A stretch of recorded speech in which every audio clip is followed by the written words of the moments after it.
हरिओम। नमो नारायण। आप सबको मेरा बारंबार प्रणाम।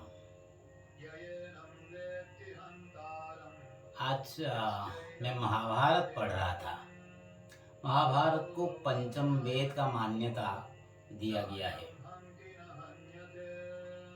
तो महाभारत में बहुत सारे ज्ञान हैं। तो आज पढ़ते पढ़ते मेरा कुछ अनुभव जो मैं आपके साथ बांटना चाहता हूँ। महाभारत का एक चर्चित चरित्र है दुर्योधन। देखिए, लाक्ष्य गृह बनाया पांडवों को मारने के लिए, 20 लड्डू खिलाया भीम को मारने के लिए, कपट पासा रचा राज्य ना देने के लिए, और जब खुद युद्ध क्षेत्र में उसका जानो भग्न हो रहा था, उन्होंने कहा कि देखो, युद्ध का नियम भंग हो रहा है। और एक चरित्र लीजिए कर्ण का। पितामह की सरसैया की बात। कर्ण ने, जो महारथी था, परशुराम की शिष्य भी था, खुद अर्जुन को युद्ध के लिए ललकार रहा था। सबके साथ मिलकर रथ पर ना होने पर निहत्था अभिमन्यु को मारा, और जब खुद युद्ध क्षेत्र में उनका रथ फंस गया तो उन्होंने कहा, युद्ध का नियम मत तोड़ो, मुझे मत मारो। और एक चरित्र लीजिए दुशासन। अपनी ही भाभी द्रौपदी को राजसभा में उल्लंघन करने की प्रयत्न किया।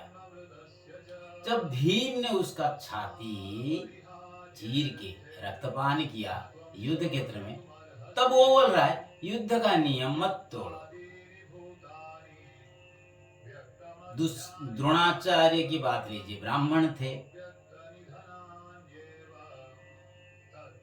वो शिक्षक थे। शिक्षक का कोई राजनीति नहीं होता है, कोई गोष्ठी नहीं होता है, सब अपने होते हैं। पांडव भी द्रोण के शिष्य हैं, कौरव भी द्रोण के शिष्य हैं। तो द्रोण को शोभा नहीं देता था कि वो युद्ध में भाग ले। कुछ लोग कहते हैं नमक खा रहे थे। गुरु नमक क्या खाएंगे, वो तो गुरु थे, वो शिक्षा दान देते थे, तो फिर नमक हराम कैसे होंगे अगर वो युद्ध नहीं करेंगे। भीष्म की सरसैया की बात, युद्ध का सारे नियम द्रोणाचार्य ने तोड़ दिए। रात्र को युद्ध हुआ। जब द्रोणाचार्य को धृष्टद्युम्न ने मारा तो युद्ध का नियम तोड़ा गया। सबने कहने लगे। भीष्म सिंहासन रक्षा के लिए भीष्म ने शपथ ली। अगर कुलवधु का निर्वस्त्र किया जाता है कुलवधु को, तो क्या ये सिंहासन का मान बढ़ता है? अगर भीष्माचार्य चाहते तो उसी दिन द्रौपदी को उस काम से रोक सकते थे, दुशासन को रोक सकते थे, दुर्योधन को रोक सकते थे, क्योंकि इस कर्म से सिंहासन का मर्यादा हानि होता है। जब उनको सरसैया हुआ तो सबने कहे कि अर्जुन ने छल युद्ध किया, शिखंडी को रथ में बैठाया।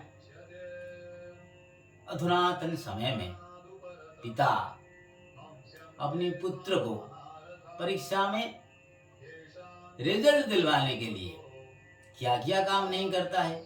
बाउंड्री को कूद के कभी अपनी बच्चे को दे रहा है। अब वो बच्चा जब पिता को वृद्धाश्रम में लेकर जाता है, इधर ही रहो, आपने बहुत पुण्यवान लोग, तो पिता कहता है, देखो अधर्म कर रहा है। माता हर दिन अपनी बेटी के पास फोन करता है ससुराल। अब बेटी माता की कथा पर प्रभावित होकर पति से डाइवर्स लेती है, और माता कहती है, मेरी बेटी के साथ अधर्म हुआ। अब जो घर में जो मुरवी लोग आजकल हैं, मुरवी, वो क्या करते हैं, शहर में नौकरी करते हैं, मान लीजिए पीएन की नौकरी करते हैं, लेकिन 2 मकान है, 1 जमीन है, कहाँ से आया वो पैसा? जब घर लौटते हैं बीवी किसी के साथ भाग जाते हैं, बोलते हैं क्या धर्म हुआ। दोस्त की बात ले लीजिए, जितने भी मतलबी दोस्त होते हैं वो खाते हैं तो तुमसे, लेकिन तुम्हारे विरुद्ध वो तुम्हारे पीछे बात लगाते हैं। आ जाइए नौकरी करने वाले की, किसी नेता के पीछे भागकर, किसी को उत्कोच देकर जो नौकरी किया, अब वो बोल रहा है कि मेरे साथ अन्याय हो रहा है, मुझे सही सही तनख्वाह नहीं मिल रहा है। विचित्रता देखिए।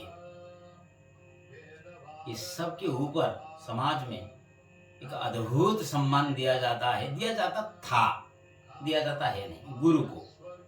अब गुरु क्या करते हैं, बाएं हाथ में सिगरेट पकड़ते हैं, अपने मुंह से पान, दाहिनी हाथ में शराब, और कभी कभार अपने ही ट्यूशन की छात्री के साथ भाग जाते हैं। अब वो कहते हैं कि छात्र बीच रास्ते पर हमें सम्मान नहीं देते हैं, अन्याय कर रहे हैं हमारे साथ। बड़ा आश्चर्य लग रहा है मुझे। मैं बहुत खराब आदमी हूँ, मैं ये नहीं कह रहा हूँ कि मैं एक बहुत बड़ा आदमी हूँ, अच्छे आदमी हूँ, पुण्यवान आदमी हूँ, बिल्कुल शुद्ध हूँ, मैं ये नहीं कह रहा हूँ।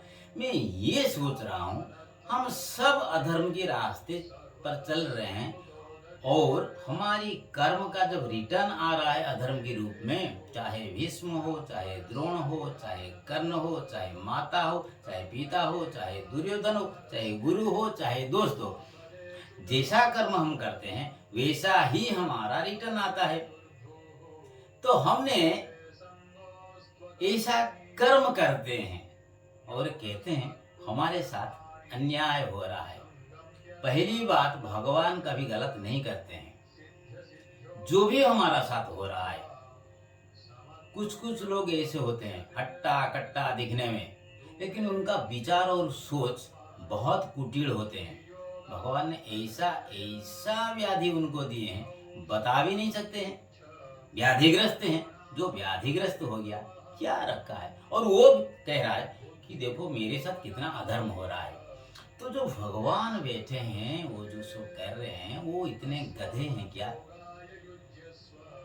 और ये सब चीज जो बताएगा, मान लीजिए आप मुझे बता देंगे कि आप ये जो गलत किए हैं, तो आप क्या करेंगे? मुझे अपमानित करेंगे।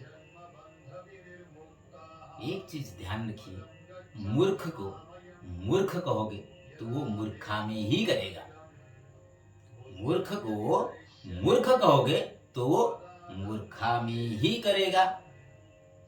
भगवान कभी गलत नहीं करते हैं।